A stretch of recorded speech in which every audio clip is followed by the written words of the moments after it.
right? And then Everybody's the heavens will pass with away him. with a roar. Between that comma, after a thief, and then the heavens will pass away with a roar, is there 1,000 years after that comma? I'm sorry. Yeah, no, all good. Good. Does that make sense? Because he pointed out too about the thief, and I hope when you catch that, he doesn't expound on it, but Paul does, right? Paul expounds on what it means like a thief. Who is it like a thief to? Not to us. We're children of the light and not of the darkness. It's a thief to those who don't understand and don't know, which is the rest of the world. Good.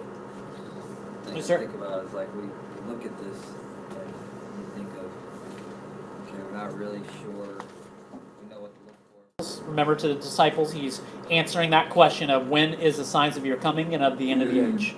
And he says, see that you are not led astray. 21:8, Jesus said, "For many will come in my name, saying, I am He." Remember that we've defined before the phrase "in the last days" to be What does that the mean? time from Christ Right. to the last day. So in the last days, plural. We're in We've it. been in it for 2,000 That's years. right. These are the last days. And then the last days end with the last. Celestial signs. That's right. You know the signs of the day of the Lord, so don't let it be you're not a thief, you're of the day. So that's what I think it says. What I think it says is it says that he comes after the Antichrist. And have a couple of questions, and we'll get into the rest of that, because there's definitely more to unpack there. We'll do it next week. Sure. Head or your hand to even buy and sell things and to even live. So, I mean, you're going to be bought into this thing. All right. Well, good morning, everybody. Let's get right into it. It's 10. We are kind of right on time, so that is nice. We have been going through Eschatology study, which lines up very well, we know, with where we've been in the study of Mark in chapter 13. We were there for about 5 weeks. We, of course, had moved into chapter near the Dome of the Rock. We know that the time has begun and started. Then we will certainly know to look for what?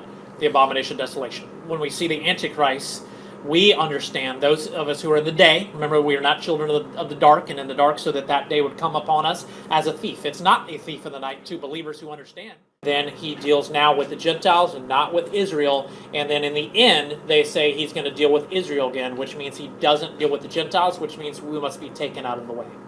Well, you can see that's very problematic, because why then in the Old Testament were the Gentiles taken away? Why then in the New Testament were the Jews not taken away? And it doesn't mean that they weren't saved, right? In the Old Testament, were Gentiles saved? Yes. Certainly. In the New Testament, are there Jews being saved? Yes. Certainly.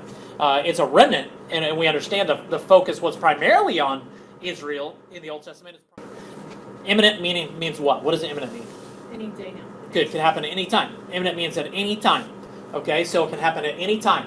It's going to be a secret. It's going to be two-part, because remember that's important, because they say there's two parts to the second one event, okay, for what we're teaching. We see this as one event. The rapture happens at the same time that God's wrath happens. It's the same day, it's the same event as the days of Noah, as the days of Lot. That's what Jesus is pointing us to. It come back in our generation, so we're certainly in the end time church. Well, the New Testament says that the church in Peter and Paul's time was the end time church. We are all in the latter days. The time from Jesus' death until he returns, however long that is, the Bible says that's the end times. To me, we talked about the abomination of desolation. Sacrifices must be happening in the temple, where? In Israel. In order for that to happen, Israel certainly has to be a nation. They certainly have to be able to found, and it's the most information that we have about prophetic future end times things. Okay, Daniel, Revelation, and the Olivet Discourse. And with the Olivet Discourse, we know who is teaching us the Olivet Discourse. Jesus. Okay, so now let's flip back to arms and feet gleamed with polished bronze, and the sound of his words like the sound of a tumult. Okay, now flip over to Revelation chapter 1. This is John now actually being caught up. And now verse 12.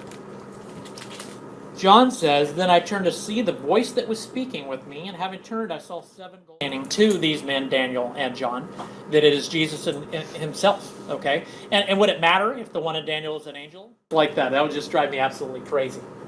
So, the difference being in Revelation, when he gives the revelation to John, okay, on the Isle of Patmos about 95 AD, he gives him all these visions and all these things, and he gives him the interpretation. it says, do not seal the words of this book, because the time of the ends is at hand, and understanding must happen now. So you see, his time, his timing. He gave it to Daniel. Today, as he continues to preach and teach us your word, lift up all the folks here who are so diligent in coming here. Already. Okay, the day of the Lord talked about in the Old Testament. Some of those, they've already had days of the Lord. AD 70 would be considered a day of the Lord. It was the day of the Lord's judgment upon Israel. You know, the day of the Lord's in the Old Testament. And as we've seen in Jesus' Olivet Discourse, he's given us two examples to talk about what that day will look like, right? What are the... We've seen that over and over and over. So there is no reason for there have to be a secret rapture that Jesus has to take us out of the way. He's certainly able to protect us through what he is going to do. Okay? So let's look at a bunch of these here this morning. Let's go back to Zechariah chapter 14. Be ready. We are certainly going to, with lions, and the children will be holding serpents, and and sheep lying with wolves, and just it's going to be, again, almost back to in a Garden of Eden kind of state when Jesus is here. Which to debate and decipher that, but you understand hopefully how these verses like this have caused our thinking to point to what we're teaching, because I can't, with a good conscience, which is what I'm called to do and held to do. The trumpets and the vials that when we get in Revelation we'll talk about the wrath of God that's poured out upon the earth and upon all before the the people. final battle. Right. All that time's going on. It'll be in here. So once he comes here, he That's right. brings us up, which I should have wrote that. That's the first resurrection happens here, or the rapture happens here. Then he pours out the wrath of God is poured out in the rest of that time, which we will find out about in Revelation. The trumpets and the vials of the wrath of God, and then it'll end in the battle of Armageddon. It's like what they're talking about. They're not talking about two different day of the Lords. They're talking about the same day of the Lord. I mean, it's almost like a little bit like what he did with the parables, where he speaking to two groups of people, and you know what I mean? Because like as a believer, if you study this. And this was taught, again, before the Olivet Discourse. Matthew 13, the parable we talked about of the wheat and the tares, separating in the harvest at the end of the age. All that before the Olivet Discourse. So there's two big instances with Matthew 13 and Luke 17 that we can look at right now and see Jesus taught them and told them about this prior to the Olivet Discourse. Are you with me? Mm-hmm. So that goes back to what you're saying. They already know. They already heard this. And those are the two that we have recorded. And God is certainly capable of not teleporting you off the planet, but protecting you through the rest of it. And it's the idea of being prepared. Right. Definitely, I see the word talking about being in the tribulation, God cutting that time short. We're not due wrath, but it's about being prepared, because what if the man's interpretation of a pre-trib rapture? A great and terrible day of the Lord comes. So, look over at, actually keep going, man. I can see more. Look at verse 14 of chapter 3. Multitudes in the valley of decision for the day. 7 years of tribulation. Right, which we've talked about. That's right, a lot, right? That the 7 years we do not call the tribulation because the Bible doesn't say 7 years of tribulation. Right.